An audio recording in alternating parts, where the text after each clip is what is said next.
Delia McLinden's passion for saving the lives of animals is inspiring, and she has been able to blend her life's passion into her creative and game-changing work as co-founder of her family-run company, Farmhouse Fresh. Her work reminds us to have respect for the dignity of all life on the planet.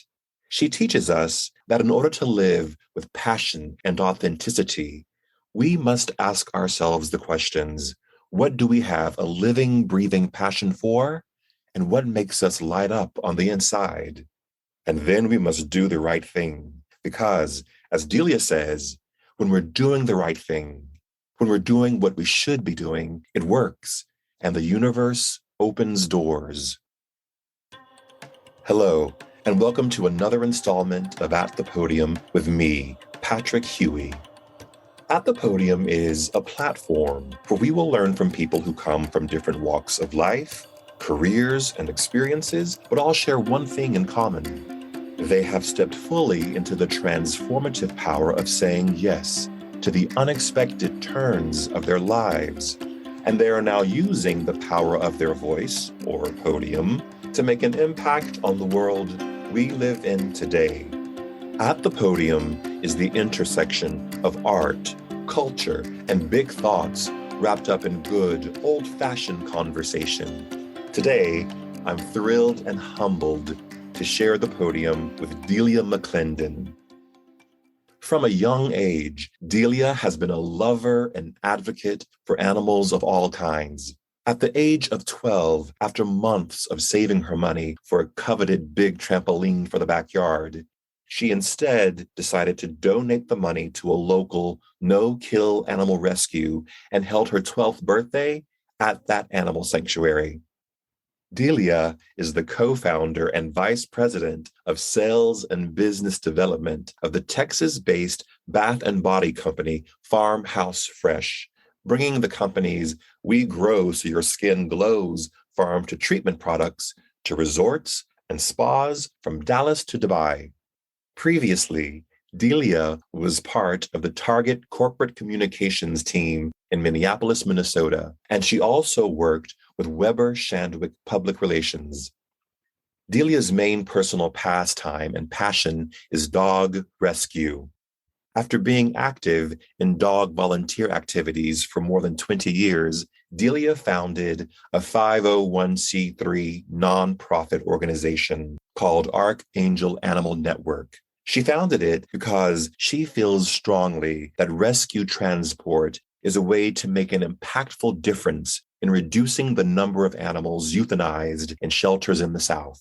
In less than 2 years, Archangel Animal Network has transported more than 2,000 dogs from areas of high pet overpopulation in Texas to northern rescues, where they are quickly adopted into loving homes. Delia is a graduate of Texas Christian University and currently resides in Frisco, Texas, with her husband Scott, son Sawyer, and their rescue dogs. Before we hear from Delia today, I want to invite you to share at the podium with the people in your lives. If you love what you hear from her today, and I know you will, take a screenshot and share on your Instagram and tag @thepodium_Patrick Huey. Or if you're on Facebook, share our link there. Your shares, likes, and 5-star written reviews help grow our audience and move us up the charts. I'm grateful for your support in this capacity. Okay, Delia, welcome to At the Podium. Thank you, Patrick. I'm so honored to be here. Oh my gosh. And what an incredible thing that you're doing with At the Podium. I love this. I just love the whole concept behind it. So it's incredible. Well, thank you. Thank you so much. And I was so happy when you agreed to do this. But before we start, I have to ask, did you ever get the trampoline for the backyard? Great question. I never got the trampoline, the big trampoline. But I'll tell you what, to this day, if I see a big trampoline anywhere, I will figure out a way to jump on it. That's right. Yes, exactly. So thank you for asking. I did get a rescue dog at that 12th birthday party, but not a trampoline. So Not a trampoline. Okay. So we met back in 2008.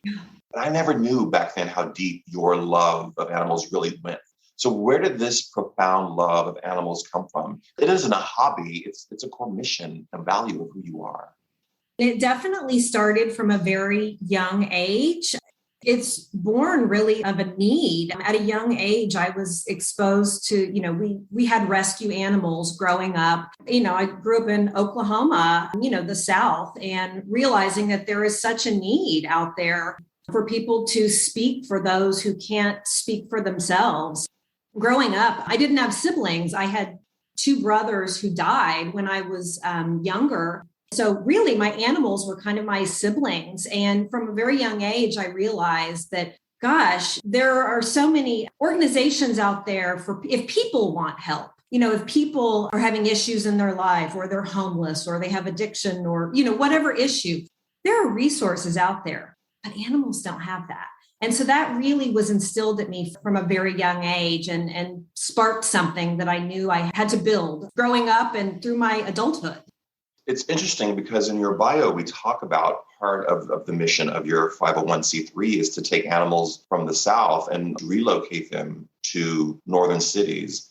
I didn't realize that pet overpopulation was such a big issue in the South. Yes, we can talk about how this all came to fruition, but it is. It's like a different world in the southern states compared to other areas of the country. It was actually born through a Farmhouse Fresh initiative, which I can tell the story of that in a bit. But when I started Archangel Animal Network, I realized that simply by relocating animals from one area of the country to another area, it's a complete world of difference. They go from throwaways that nobody wants to highly coveted and being adopted into amazing homes. And I realized that's how I can make a difference. It's a very cost-effective, efficient way to save lives. And I just feel so strongly about that. I think everybody can have their version of that. Mine is animals. I know that they need a voice, and that's such a need. And, they're viewed in so many areas of the country as disposable or as property. But everybody can find their voice, in different ways. Maybe some people feel strongly about recycling, about metal straws, or some people feel strongly about helping the homeless. But I've just found a way to do this that I think works as an individual and starting in my spare time, starting a small organization that I've been able to kind of meld this with my corporate life too, which is a beautiful thing. And it's not just happenstance. It kind of made it work like that it all works. Both the Farmhouse Fresh mission, we have a skincare that saves mission, and then what I do in my personal time as well with dogs. So, and you also have at Farmhouse Fresh an animal rescue. So you brought this passion into your work world as well. Yes. So my sister-in-law, Shannon, who is the founder of Farmhouse Fresh, and I joined Farmhouse Fresh shortly after she founded it. We both are big animal lovers.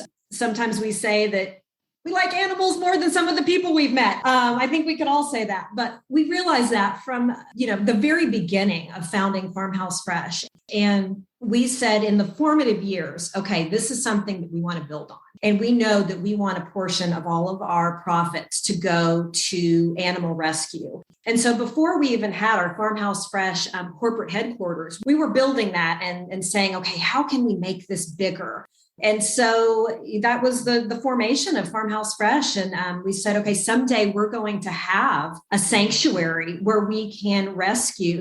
So Farmhouse Fresh focuses on farm animal saves. So animals that have been starved or abandoned, or they're going off to slaughter.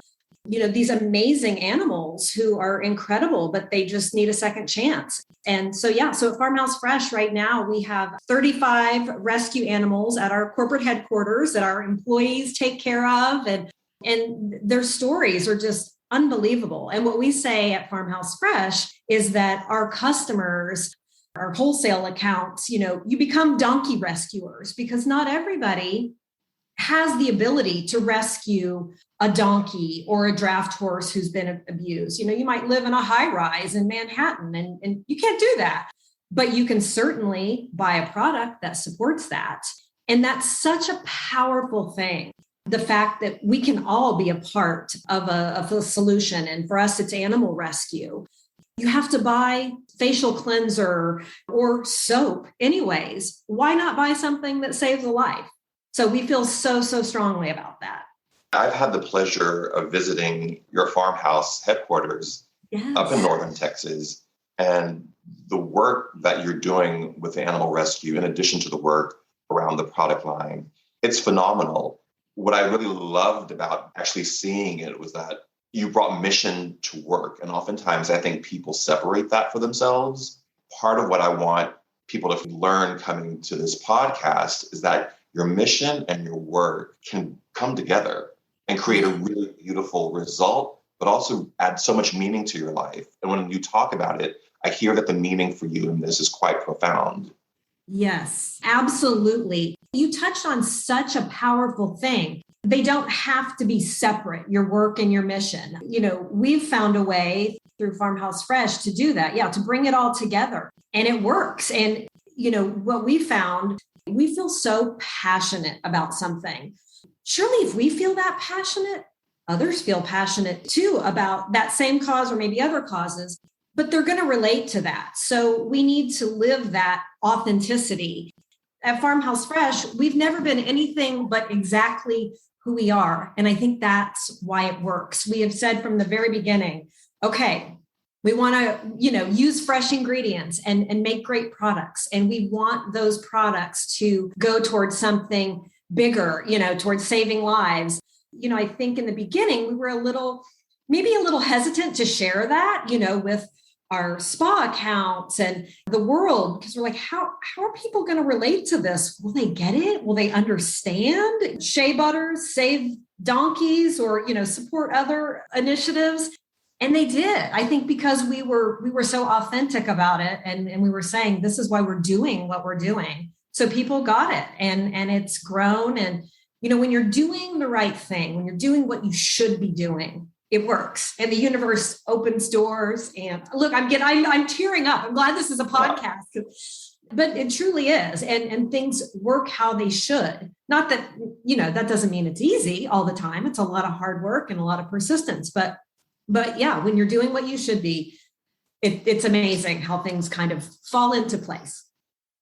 Delia, you said a whole world there. And you made me hearken back. We did a podcast with a gentleman named Pan Bandu, who's an actor, director, producer. And we talked about with him that we get to be multi-hyphenates. We don't have to be one thing. And I think what you're saying reinforces that because, you can be a skincare company that makes fantastic skincare products and fantastic body care products. And you can also rescue animals, farm animals, and you can also rescue dogs. You can be all these things because that's what makes the life. Absolutely. And I think more so than ever, our world is embracing that and needs that. And that kind of passion about something bigger than just showing up at work and doing your job or, being a good, law-abiding, decent person. That's great, but there's something so much more than that. And I think it's so important for all of us to find what that is for us, each person as an individual. And your life just becomes so much richer and more meaningful and just opens up so many doors and inspires others to do the same as well. I love that too. And I love that the thing that gives you purpose is this passion that you had as a child. Yeah. Because oftentimes we drop those things. We let them go because they don't make sense they don't fit the narrative of our lives. You're an executive, a top level executive at a very successful skincare body care company.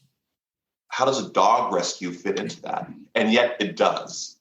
You know what? That is such a good point. And we have to listen to those things that, both from a business and a personal standpoint and melding those together, but those things that you can't stop thinking about, those things that keep you up at night, those things that you say, gosh, how could I make a difference? How could I make this a little better?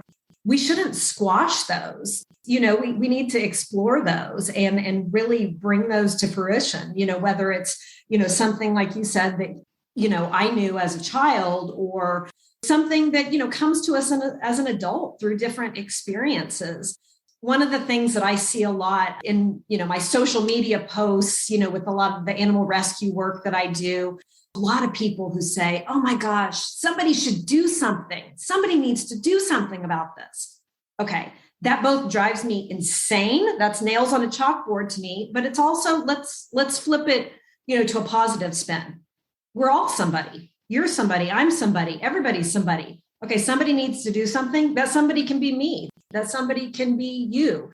Do something. Just start something. Anything. We can all do something. Think of how much better the world would be if every business, every individual, you took what that something is and you said, okay, I'm going to just do that. And I'm going to continue to build on that and reinforce it. Not just one time volunteering for something, but I'm going to make that my something and I'm going to do it. And if we all did something, wow, what an impact. And if we all did something, as you said earlier, that's the right thing. Yes. That's key too. What you're saying is really resonating for me, because we live in a world where we're all overscheduled. No one has enough time. We don't sleep anymore. And I look at you, Delia, and you have a child, you have a husband, you have a career, you have a 501c3 rescue. The myth of that we don't have time sometimes prevents people from taking action in areas where they should. And I think what so excites me about the work that you do is that you find the time, you make the time, because it's important. Patrick, you hit the nail on the head. It's so true. We all have the same amount of time in the day. And it really is a choice of what you do with it. Like you said, gosh, our lives are so busy, and especially modern day life with technology. And we could spend hours scrolling on our phone. We can spend hours watching Netflix. And not that we shouldn't do those things. Sometimes those things are a nice release. But when you think about what those minutes and hours add up to, if we're all doing something to make some sort of change, wow. Yeah. And I think a lot of times we don't do something, or we don't follow our passion, or start a business or start a passion project because of that.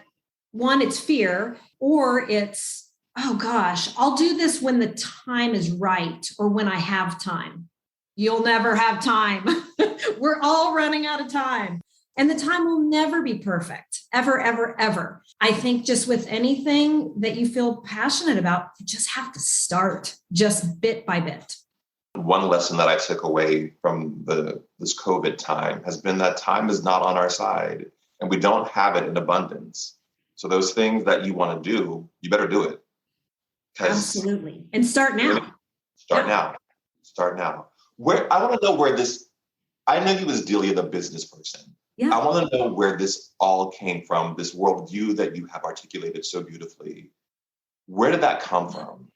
Oh, thank you. From a young age, I think one of the greatest gifts that I have ever been given is I had parents who were very supportive and told me that I was loved and important just for who I was.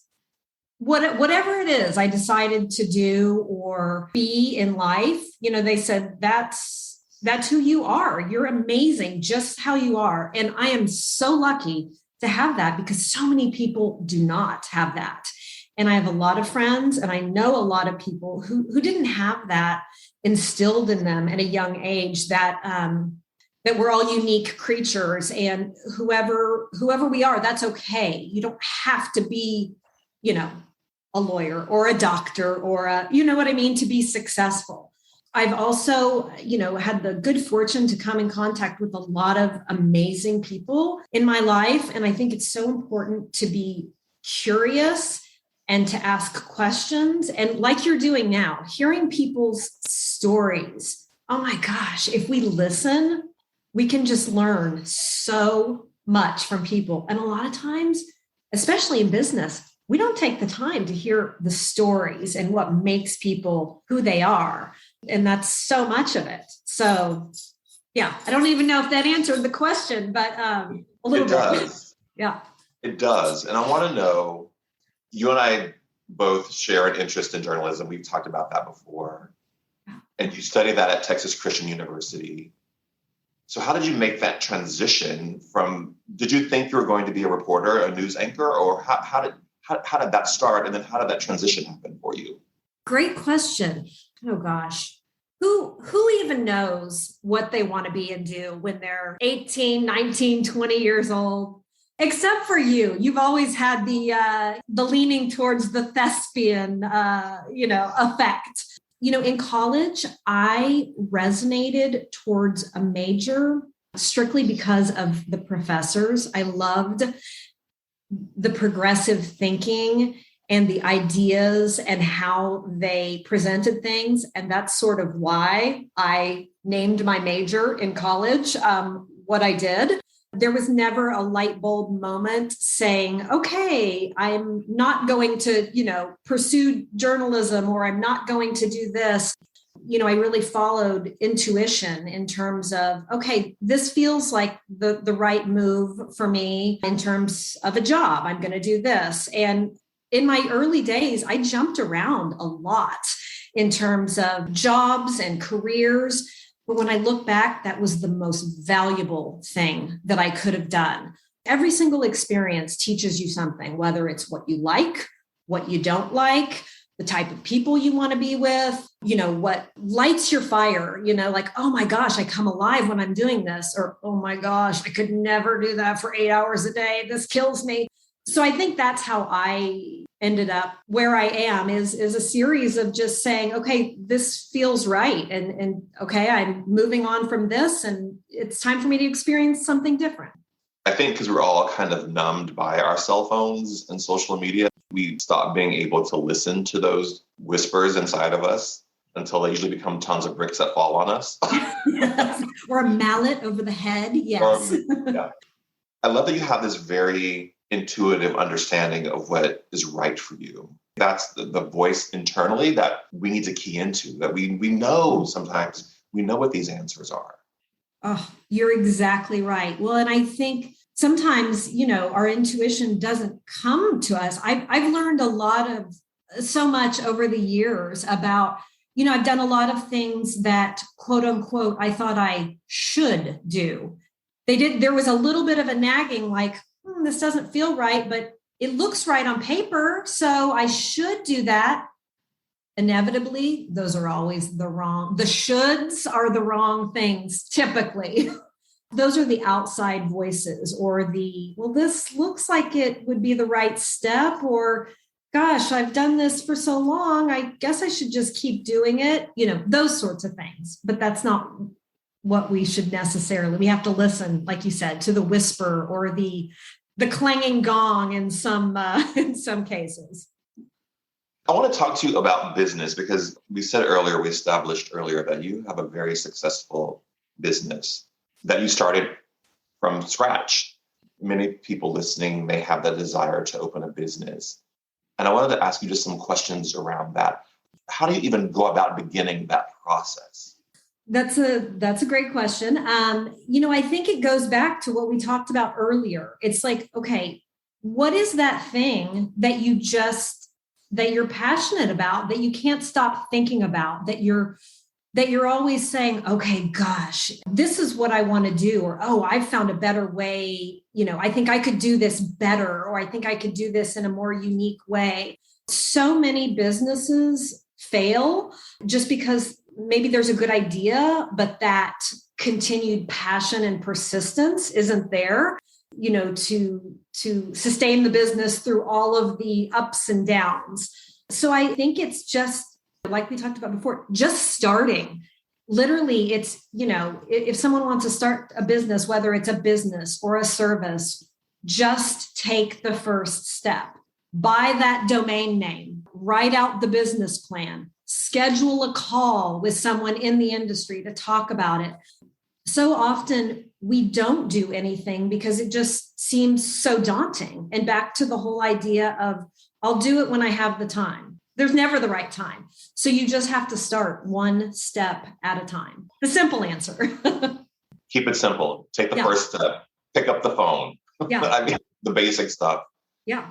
Did you find as you guys were starting Farmhouse Fresh that there were pitfalls that you think, oh, wow, if I could do that again, I would not make that same choice, or I would do it differently? Absolutely. I think from the very beginning, so my sister-in-law, Shannon McLinden, she is the creative genius behind Farmhouse Fresh. She is the most amazing, just comes up with these incredible ideas. And I think one of the things that we learned from the very beginning, okay, if you have an idea for a product, ask yourself, would I buy that product? Or what's unique about this product or service? What is the unique selling position of it that kind of cuts through the clutter? I think that's been key. Every single product that we have ever launched that we personally have said, oh my gosh, I love this. I would buy this. This is amazing. Those are the products that are the top sellers, or things that solve a problem. Those are the things that we know are going to be the home runs. Inevitably, the things that, maybe we said, goes back to this whole concept too. Well, that seems like we should launch that. Yeah, that's a pretty good idea, but maybe the passion isn't there, or, I would probably buy that. Those are the ones that don't do well. So it's really looking at those visceral reactions. Yeah, those are some of the things I would say that we know, something is going to be successful.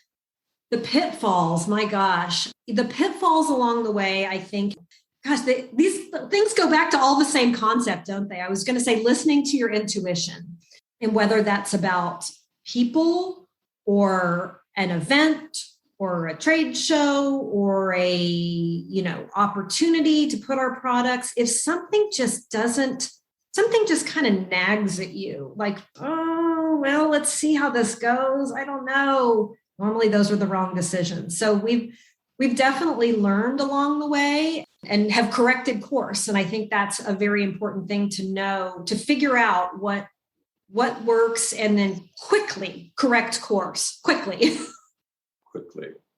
We are in a product heavy industry. The business is really built around getting a product in someone's hand. That product goes on the retail shelf. The customer buys the product. Yep. Every business model and every business genre has that similar product, that there's a product. Someone is the gatekeeper of that product to the public, and then the public buys the product from that gatekeeper. Yep. I would imagine when you're starting a business that the hardest thing is getting that product in front of the right gatekeeper. Yeah, absolutely. How do you do that? How do you get the product in front of the right key people who are the decision makers? Really good point. I think it starts with the product. Like you said, there are so many products out there, and a lot of them, they're great products. They have great ingredients. I really, truly think it's about the story, about having something greater than just a good product on a shelf.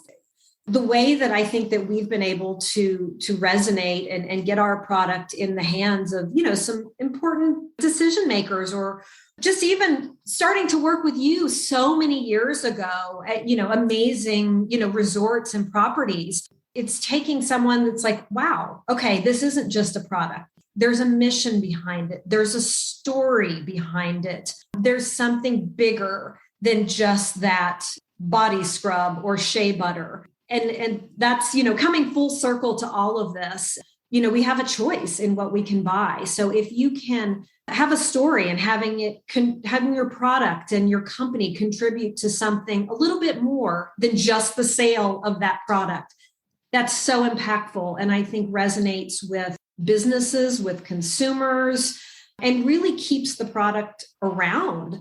Sometimes products can launch and be successful because they're a very effective product. But I think what keeps product around is products that really resonate with something greater. When we launched Farmhouse Fresh, people said, oh, I love these products. They work really well. I love that they're fresh and natural and that you use your farm grown ingredients.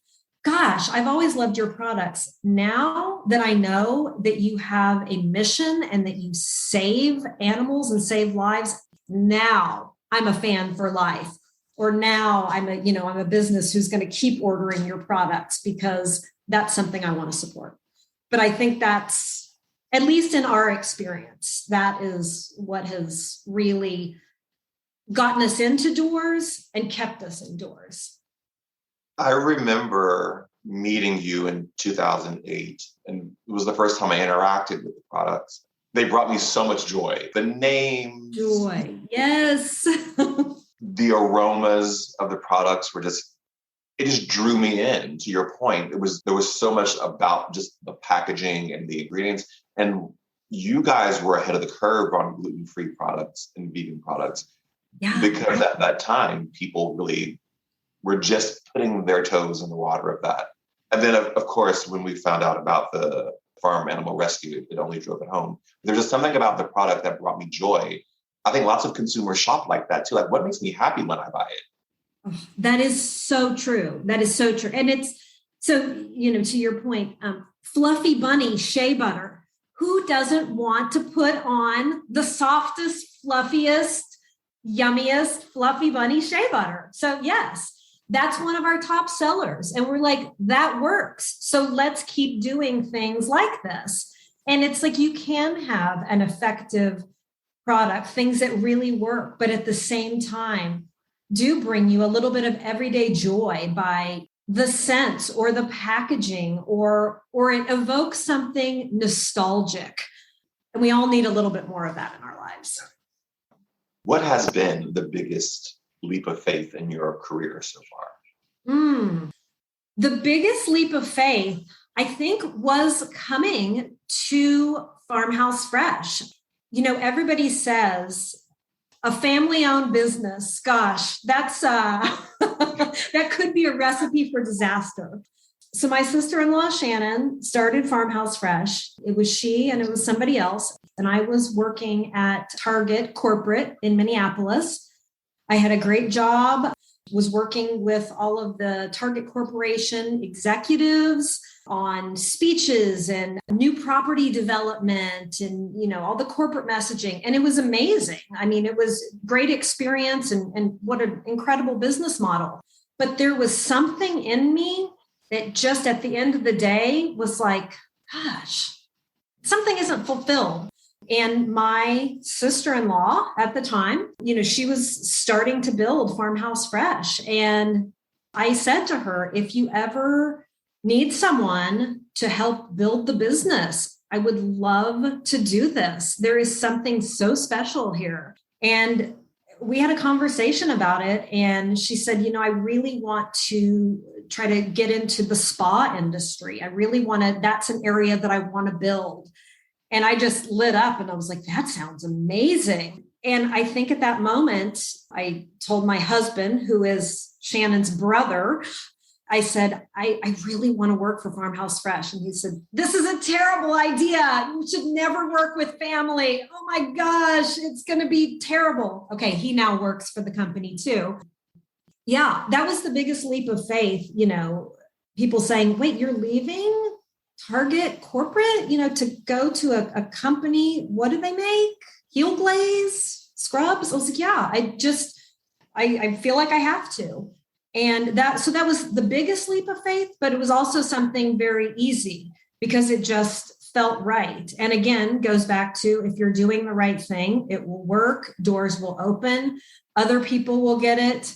And here we are, almost 17 year. Farmhouse Fresh is going on our 17th year in business.